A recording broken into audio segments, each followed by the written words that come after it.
Welcome to Dagon.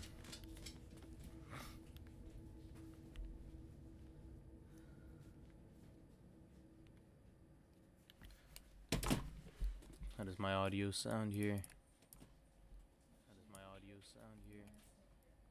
Lay down. Back up.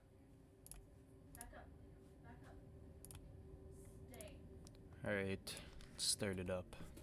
Dagon is a faithful, interactive adaptation of H.P. Lovecraft's work focused on story and atmosphere. You will not find difficult choices, actions, sequences, or inventory management. Movement is limited, progressing. I am writing this under an appreciable mental strain, since by tonight I shall be no more.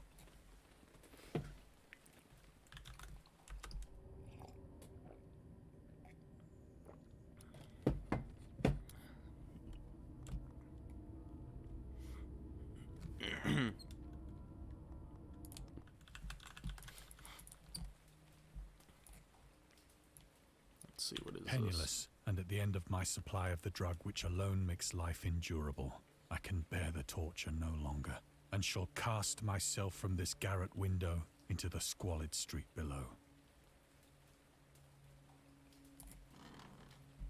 Do not think from my slavery to morphine that I am a weakling or a degenerate. When you have read these hastily scrawled pages, you may guess, though never fully realize, why it is that I must have forgetfulness or death.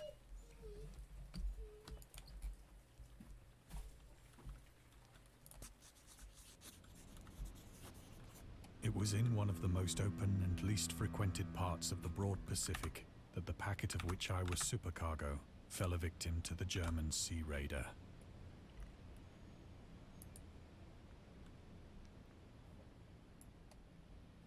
Any secrets? Oh, look at that. Dagon was written around a month after the United States entered World War I. Lovecraft was actively interested in its course.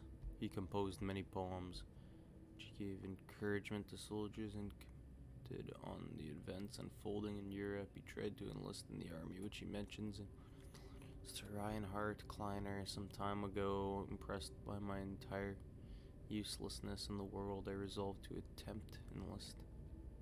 Despite my almost invalid condition, I argued that if I chose a regiment soon to depart for France, my sheer nervous force, which is not inconsiderable, might sustain me till a bullet or piece of shrapnel could more conclusively and effectively dispose of me.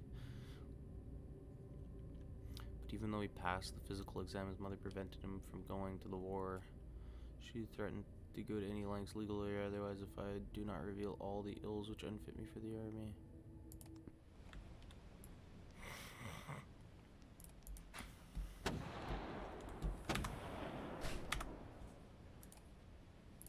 The Great War was then at its very beginning, and the ocean forces of the Hun had not completely sunk to their later degradation. So that our vessel was made a legitimate prize, whilst we of her crew were treated with all the fairness and consideration due us as naval prisoners.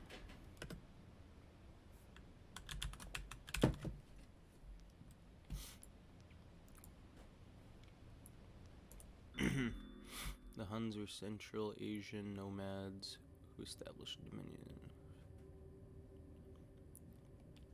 Brutal, deadly warriors and masters of quick raids who developed powerful composite bows, lassos, and early siege weapons. During World War I, the British used the word Hun as synonym for Germans in order to emphasize their brutality. However, the term originated when the German Emperor Wilhelm II gave a speech to his troops on 27th July 1900 before they embarked to China. Should you encounter the enemy, he will be defeated. No quarter will be given. Prisoners will not be taken. Whoever falls into your hands is forfeited. Just as 1,000 years ago, the Huns, under their king Attila, made a name for themselves, one that even today makes them seem mighty in history and legend. May the name German be affirmed by you in such a way in China that no Chinese will ever again dare to look cross-eyed at a German. The refusal to take prisoners was a clear breach of the laws and customs of war adopted during the First Hague Convention. Hague.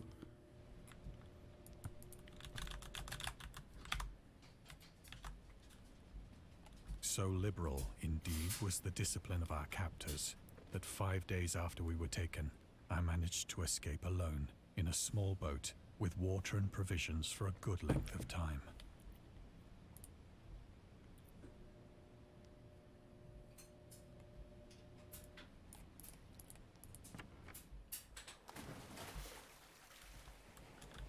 When I finally found myself adrift and free, I had but little idea of my surroundings. Never a competent navigator, I could only guess vaguely by the sun and stars that I was somewhat south of the equator. Of the longitude, I knew nothing, and no island or coastline was in sight.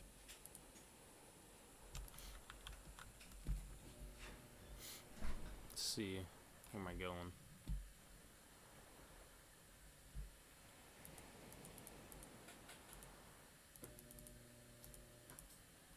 Come on, let's start rowing. The weather kept fair, and for uncounted days I drifted aimlessly beneath the scorching sun, waiting either for some passing ship or to be cast on the shores of some habitable land.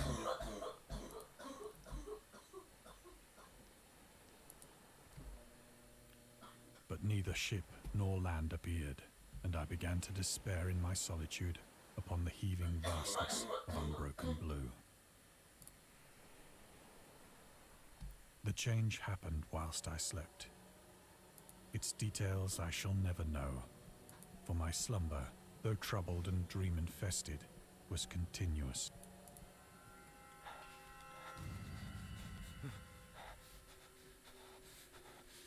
Okay. Nothing off about this. When at last I awoke, it was to discover myself half sucked into a slimy expanse of hellish black mire, which extended about me in monotonous undulations as far as I could see, and in which my boat lay grounded some distance away. Though one might well imagine that my first sensation would be of wonder at so prodigious and unexpected a transformation of scenery, I was in reality more horrified than astonished. For there was in the air, and in the rotting soil, a sinister quality which chilled me to the very core. The region was putrid with the carcasses of decaying fish, and of other, less describable things which I saw protruding from the nasty mud of the unending plain.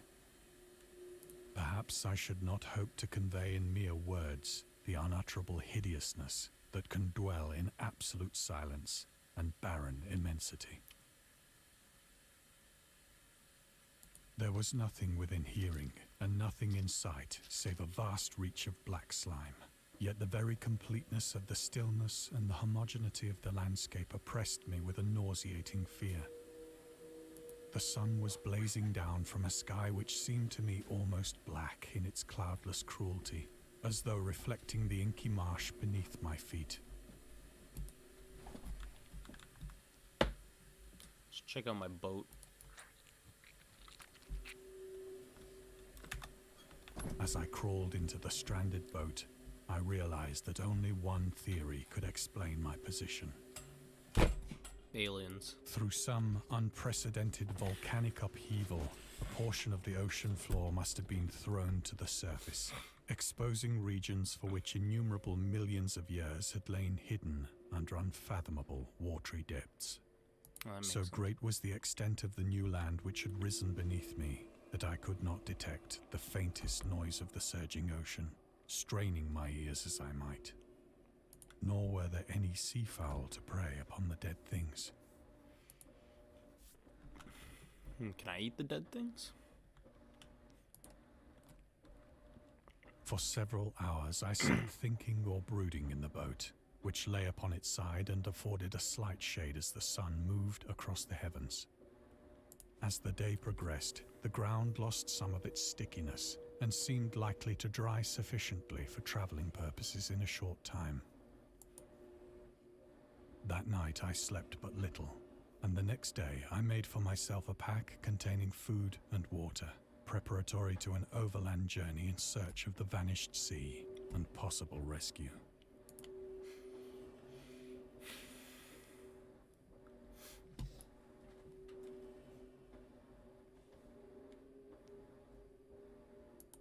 Hell yeah.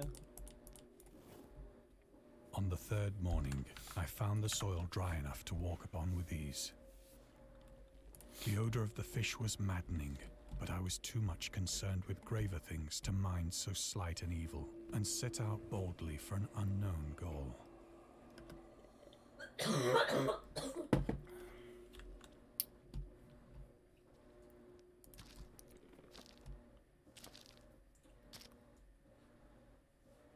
All day I forged steadily westward, guided by a faraway hummock which rose higher than any other elevation on the rolling desert. What the fuck is that? Looks like an arm mouth.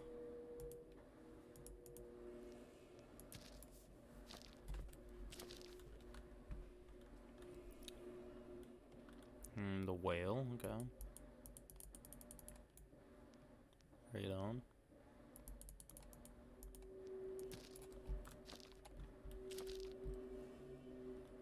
That night, I encamped, and on the following day still travelled toward the hummock, though that object seemed scarcely nearer than when I had first espied it.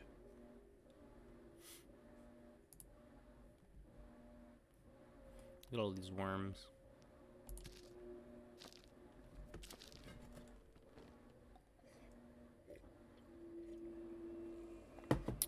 By the fourth evening, I attained the base of the mound, which turned out to be much higher than it had appeared from a distance. An intervening valley setting it out in sharper relief from the general surface. Too weary to ascend, I slept in the shadow.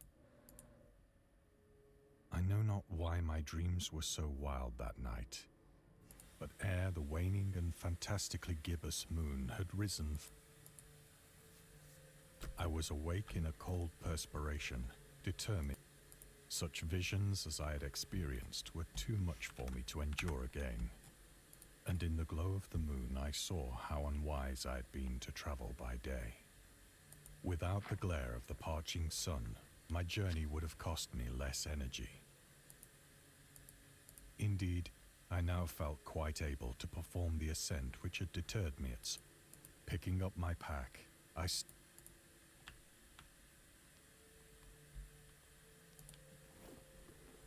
have said that the unbroken monotony of the rolling plain was a source of vague horror to me. But I think my horror was greater when I gained the summit of the mound and looked down the other side into an immeasurable pit or canyon, whose black recesses the moon had not yet soared high enough to illumine. I felt myself on the edge of the world, peering over the rim into a fathomless chaos of eternal night. Through my terror ran curious reminiscences of Paradise Lost, and of Satan's hideous climb through the unfashioned realms of darkness. As the moon climbed higher in the sky, I began to see that the slopes of the valley were not quite so perpendicular as I had imagined. Okay. Ledges and outcroppings of rock afforded fairly easy footholds for a descent, whilst after a drop of only a few hundred feet, the declivity became very gradual. Right on. So I guess we're climbing down.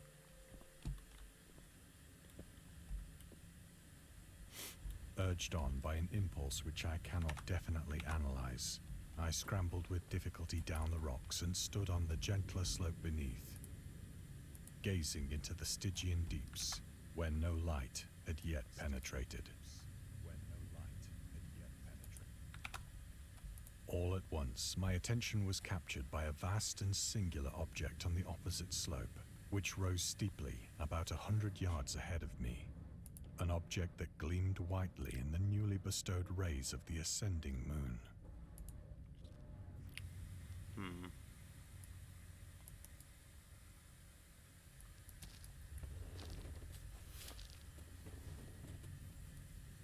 That it was merely a gigantic piece of stone, I soon assured myself, but I was conscious of a distinct impression that its contour and position were not altogether the work of nature.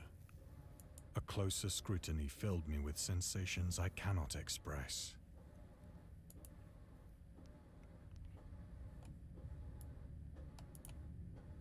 For for despite its enormous magnitude and its position in an abyss which had yawned at the bottom of the sea since the world was young, I perceived beyond a doubt that the strange object was a well-shaped monolith, whose massive bulk had known the workmanship and perhaps the worship of living and thinking creatures. Dazed and frightened, yet not without a certain thrill of the scientist's or archaeologist's delight.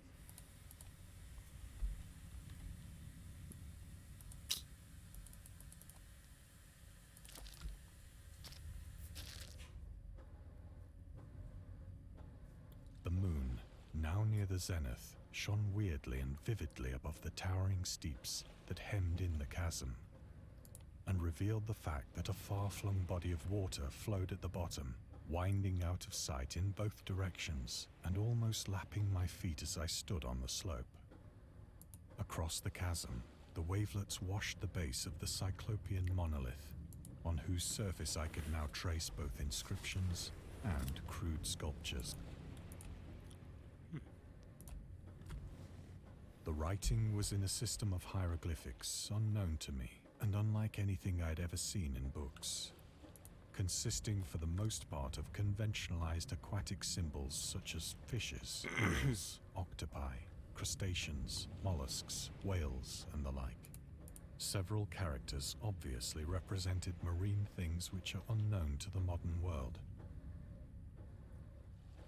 but whose decomposing forms I had observed on the ocean-risen plain.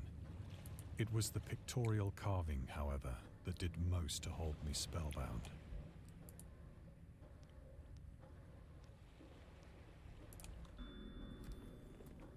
Dagon contains many themes and storytelling methods, telling the story through carvings at the Mountains of Madness, the Nameless City.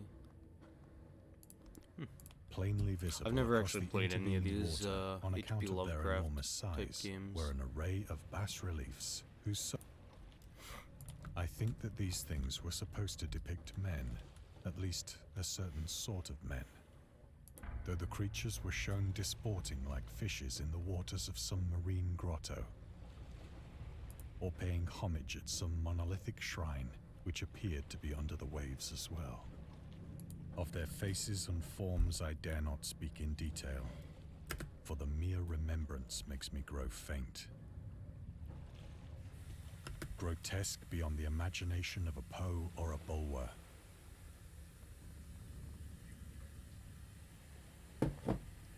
They were damnably human in general outline, despite webbed hands and feet, shockingly wide and flabby lips, glassy, bulging eyes, and other features less pleasant to recall. Curiously enough, they seemed to have been chiseled badly out of proportion with their scenic background, for one of the creatures was shown in the act of killing a whale, represented as but little larger than himself. I remarked, as I say, their grotesque, but in a moment decided that they were merely the imaginary gods of some primitive fishing or seafaring tribe.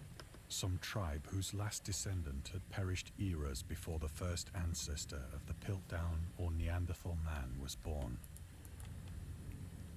Right on. Awestruck at this unexpected glimpse into a past beyond the conception of the most daring anthropologist,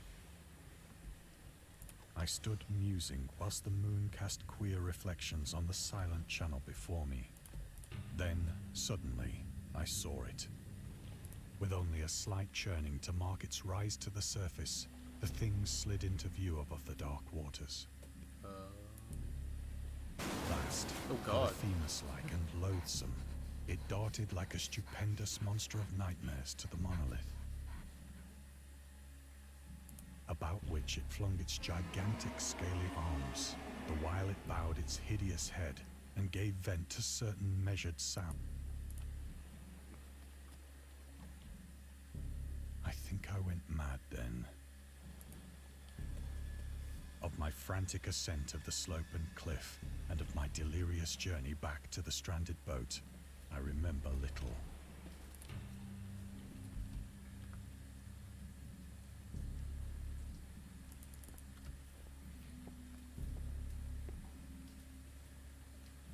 I believe I sang a great deal and laughed oddly when I was unable to sing. Hmm.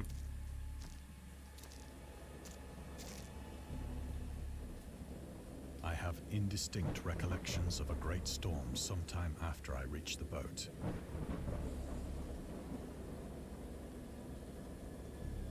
At any rate, I know that I heard pearls of thunder and other tones which nature utters only in her wildest moods.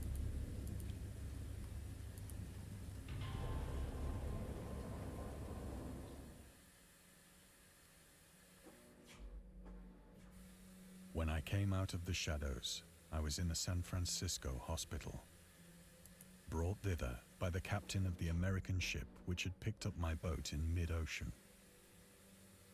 In my delirium, I had said much, but found that my words had been given scant attention. Of any land upheaval in the Pacific, my rescuers knew nothing, nor did I deem it necessary to insist upon a thing which I knew they could not believe. Okay. Do I get to go back there? Lovecraft was a prominent figure in the world of amateur journalism in 1915. He started publishing his own journal called The Conservative, which included political and social commentary, poetry, short stories, and literary criticisms written by him and other authors. Howard was a skilled wordsmith, but he also took criticisms to heart, which resulted in his decision to step away from writing poetry and concentrate on weird fiction again. For the first time since his teenage years, Dagon, published in 1917, is one of the short stories written during that period. In this example excerpt from The Conservative, the master of horror fiction explains his attitude towards warfare and the idea of world peace. Why any sane human being can believe in the possibility of universal peace is more than the conservative can fathom. Should the entire civilized world agree simultaneously to disarm one or more nations, would undoubtedly retain secret armaments and at the proper time take advantage of their more altruistic and less astute contemporaries in a wild career of conquest against unarmed victims. No country is or ever can be above warfare until the basic impulses of the human animal shall have miraculously changed. Nah, I agree. Lovecraft was onto something. Once I sought out a celebrated ethnologist and amused him with peculiar questions regarding the ancient Philistine legend of Dagon, the fish god.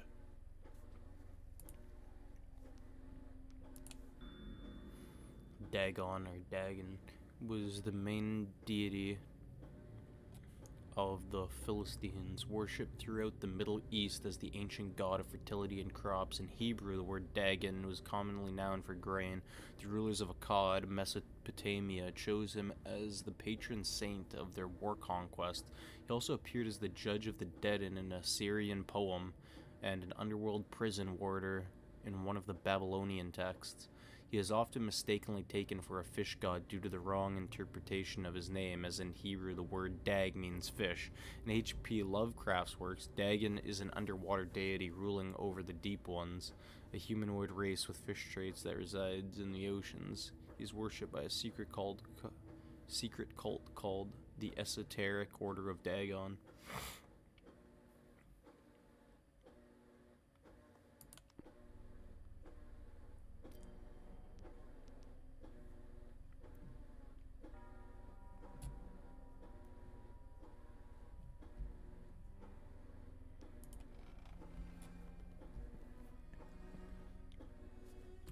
But soon perceiving that he was hopelessly conventional, I did not press my inquiries.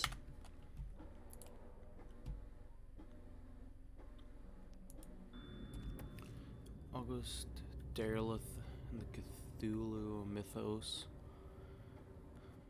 August Derleth was an American writer and anthologist. He also befriended Lovecraft and published many of his works through his company, Arkham House.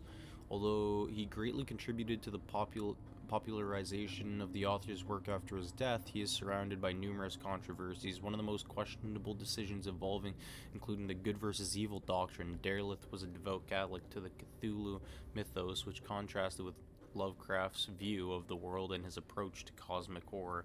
As a result, the author's works are often misunderstood and misrepresented in today's culture. Holy shit, that word shouldn't have been that hard. It is also worth noting that Lovecraft was never really interested in creating a mythology, and the term Cthulhu mythos was coined by Derleth after the author left the mortal plane.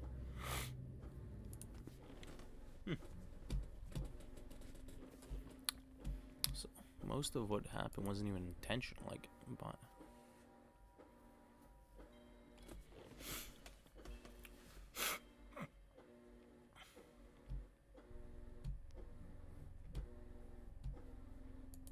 Why did I come over here if I was just gonna go back the other way? Doesn't make any sense. Oh, there you go. These days, the word scientist is a widely, but the time Dagon was published, it was subject to wide debate after the author used it in a story. Critics pointed out that man of science was a more appropriate term to employ, he admitted in defense of Dagon. That if Dagon were to be reprinted, he would indeed use the phrase. They suggested scientist was coined as an analog to artist to be used when referring to those studying different branches of science. Yet in the 19th and early 20th centuries, scientific researchers in Great Britain and the United States were of the opinion that man of science, resembling the term man of letters, was the only proper choice. Among other things, it was gender specific, indicating that science was an endeavor to be pursued by only one sex. The term scientist became more accepted only after World War II, and man of science started fading into obscurity as an old-fashioned synonym. Interesting. Man of science is what they used to call scientists. See. Or artists, I guess, too. It is at night, especially when the moon is gibbous and waning, that I see the thing. I tried morphine, but the drug has given only transient surcease, and has drawn me into its clutches as a hopeless slave. That's what happens. So now, Don't I do am to drugs, end it kids. all, having written a full account for the information or the contemptuous amusement of my fellow men. Okay, so now I get to go commit suicide?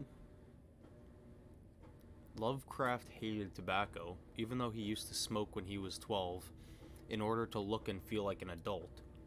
In his correspondence with friend Reinhard Kleiner, he claims that he quit as soon as he started wearing long pants. He also had a very strong opinion about alcohol, as evidenced by his letter to Zelia Brown, dated 13th of February 1928. As for the matter of drinking, I have never tasted intoxicating liquor and never intend to, having a strong aesthetic disgust at anything which blunts or coarsens the delicate natural equipoise, I've never seen that word, of the evolved human intellect and imagination. Drinking excited my personal repugnance, Hence, I don't drink. Let the herd do what they will. I am rather in favor of prohibition, the prohibition of any one antisocial force as well as of any other. Alright, let's do some fucking heroin and commit suicide. Often, I ask myself if it could not all have been a pure phantasm, a mere freak of fever, as I lay sun-stricken and raving in the open boat after my escape from the German man of war. This I ask myself, but ever does there come before me a hideously vivid vision in reply. I cannot think of the deep sea without shuddering at the nameless things that may at this very moment be crawling and floundering on its slimy bed, worshipping their ancient stone idols and carving their own detestable likenesses on submarine obelisks of water-soaked granite. I dream of a day when they may rise above the billows to drag down into their reeking talons the remnants of puny, war-exhausted mankind. Of a day when the land shall sink and the dark ocean shall ascend amidst universal pandemonium.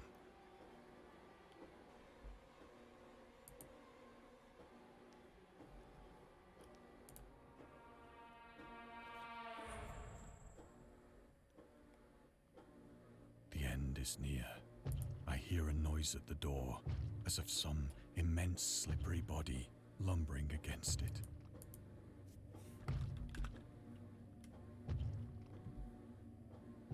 It shall not find me. Oh god.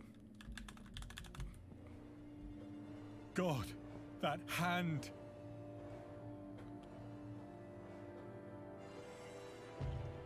The window! The window! What if I just wait? I don't want to jump out the window.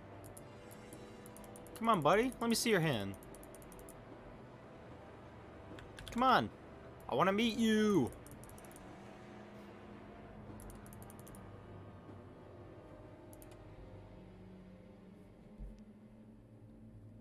Yeah, I'll just chill here for a while.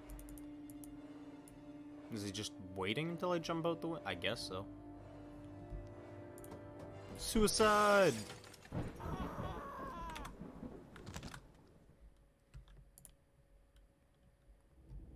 Cool. Well,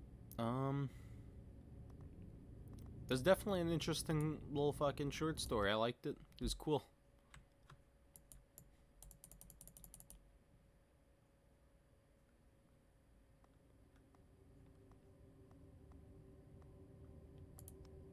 Let's see, what did I collect here? I collected a few things. Cool little game. Thanks for watching, guys. Might be on a different game soon, we'll see.